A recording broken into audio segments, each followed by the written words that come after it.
各位朋友、弟兄姊妹平安。今日繼續同大家分享嘅講題係憂慮，怎樣戰勝憂慮。今日咧，我哋睇睇耶穌嘅教訓，耶穌嘅智慧啊。嗱，耶穌咧知道我哋一生咧會被關於物質需求嘅憂慮纏繞嘅，所以咧喺著名嘅登山寶訓咧，佢強調我哋不要為衣食生計而憂。嗱，佢曾經3次咧係重複呢個信息嘅。耶穌俾我哋好多唔應該憂慮嘅理由。首先啊，我哋需要正確處理生命嘅優先事項。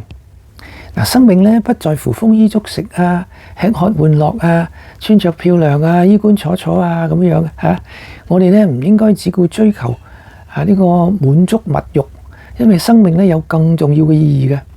我哋更加咧係應該關注靈魂嘅需要，唔止係身體嘅需要。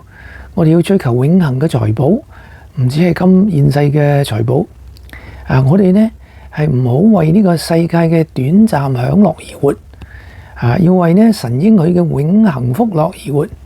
我哋唔好為呢個世界嘅物質理念同埋獎賞而活，而要為屬靈嘅價值同敬虔嘅生命而活。如果我哋少咗對於物質嘅衣食嘅憂慮呢，我哋就少咗好多憂慮㗎喇。因為我哋來來去，我哋嘅憂慮都係圍繞着物質嘅需求。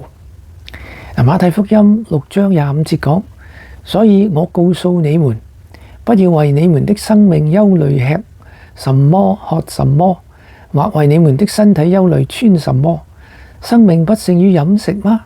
身體不勝於衣裳嗎？好，今日分享到此為止，下次再見，拜拜。